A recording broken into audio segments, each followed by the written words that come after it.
ചരിത്രപ്രസിദ്ധമായ ഓർക്കാട്ടേരി ശിവഭഗവതി ക്ഷേത്ര ഉത്സവത്തോടനുബന്ധിച്ച് ഏറാമല ഗ്രാമപഞ്ചായത്തിന്റെ നേതൃത്വത്തിൽ സംഘടിപ്പിക്കുന്ന ഓർക്കാട്ടേരി ചന്ത 26 മുതൽ ഫെബ്രുവരി 5 വരെ ചന്ത മൈതാനിയിൽ നടക്കുമെന്ന് ചന്ത കമ്മിറ്റി ചെയർമാനും ഏറാമല ഗ്രാമപഞ്ചായത്ത് പ്രസിഡന്റുമായ ഒ.കെ. കുഞ്ഞബ്ദുള്ള വാർത്താ സമ്മേളനത്തിൽ അറിയിച്ചു. ഓർക്കാട്ടേരി ചന്ത മലബാറിലെ തന്നെ ഏറ്റവും പ്രധാനപ്പെട്ട ഉത്സവമായി ഇന്ന് മാറിയിരിക്കുകയാണ്. കാരണം ഈ ജനുവരി 26 മുതൽ ആരംഭിച്ച് ഫെബ്രുവരി 5 അവസാനിക്കുന്ന ചന്തയിൽ 10,000-കണക്കിന് ആളുകളാണ് ഓരോ ദിവസവും കടന്നു വരുന്നത്. ചരിത്രപ്രസിദ്ധമായ ഓർക്കാട്ടേരി ചന്ത ജനുവരി 26 ആരംഭിക്കും.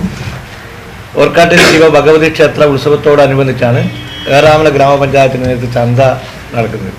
2026 ജനുവരി 26 മുതൽ ഫെബ്രുവരി 5 വരെ ഓർക്കാട്ടേരിയിലെ വിശാലമായ ചന്ത മൈതാനിയിലാണ് ചന്ത നടക്കുന്നത്. 26-ാം തീയതി വൈകുന്നേരം ക്ഷേത്രത്തിൽ കൊടി ഉയരുന്നതോടുകൂടിയാണ് ചന്ത ആരംഭിക്കുന്നത്.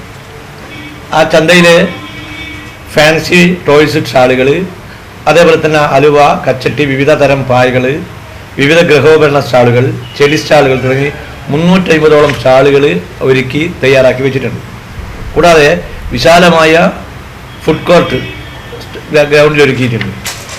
വടക്കേ മലബാറിൽ തന്നെ പ്രശസ്തമായി ചന്തയിൽ കന്നുകാലികളുടെ വ്യാപാരത്തിന് മുമ്പ് വലിയ പ്രാധാന്യം ഉണ്ടായിരുന്നു. പക്ഷേ ഇന്ന് കന്നുകാലികളെ കിട്ടാത്തത് കൊണ്ട് പേരിന് മാത്രം കൊണ്ടുവരുന്ന ഒരു അവസ്ഥയാണിത്.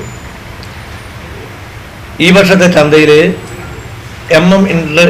എൻ്റർടൈൻമെൻറ്റ് കമ്പനി, അതായത് ഓച്ചറിലുള്ളൊരു കമ്പനിയാണ് അമ്യൂസ്മെൻറ്റ് ലേലത്തിനെടുത്തിരിക്കുന്നത്. ആ അമ്യൂസ്മെൻറ്റിൽ ഹൈടെക് അമ്യൂസ്മെൻറ്റിൽ